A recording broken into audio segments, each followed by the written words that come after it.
Добро пожаловать в мой канал. Nicole Belloubet reçoit les organisations syndicales pour reprendre le dialogue. Elles ont rejeté un projet d'accord négocié avec le gouvernement, ne le trouvant pas suffisant.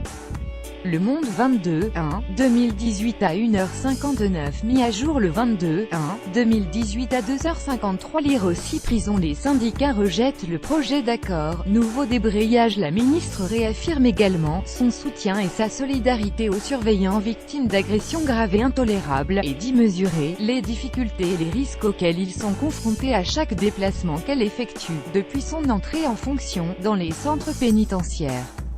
Les agressions à répétition alimentent la colère des gardiens de prison qui jugent leur profession dangereuse, mal payée et mal considérée. C'est l'agression de surveillants par un détenu djihadiste à Vendin-le-Vieil, Pas-de-Calais le 11 janvier, qui a mis le feu aux poudres. Depuis, une série d'agressions dans plusieurs établissements du pays a ravivé le sentiment de ras-le-bol. Nouvelle agression dans le Pas-de-Calais à la veille du blocage. La situation s'est étendue dans de nombreux établissements pénitentiaires.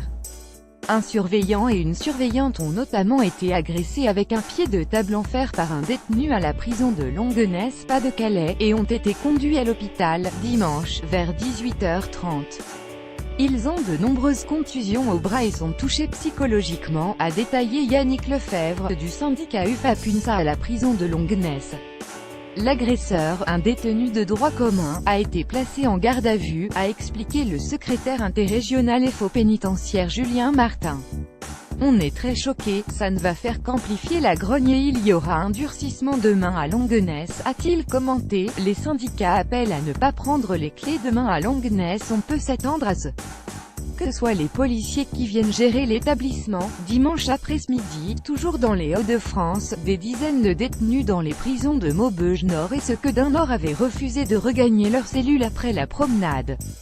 La situation est redevenue normale en fin de journée. Lire aussi en prison, la violence physique devient de plus en plus fréquente. Gouvernement et syndicats dans l'impasse. Ce rendez-vous intervient 2 jours après que les surveillants ont rejeté un projet d'accord négocié avec le gouvernement.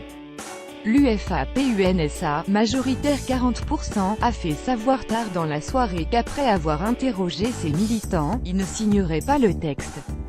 La CGT pénitentiaire, environ 15%, avait déjà annoncé dans l'après-midi qu'elle ne le parapherait pas, évoquant des propositions bien en deçà des attentes des collègues mobilisés, notamment en termes de reconnaissance et d'attractivité de ses missions de service public, indemnités et statut, et de l'insuffisance de création de postes proposés. Lire aussi prison. Un projet d'accord prévoit la création de 1100 emplois. Ce projet d'accord prévoyait notamment la création de 1100 emplois de surveillants sur 4 ans, dont une première tranche de 100 emplois dès 2018, des mesures pour améliorer la sécurité des gardiens, un régime de détention spécifique pour les détenus terroristes et radicalisés.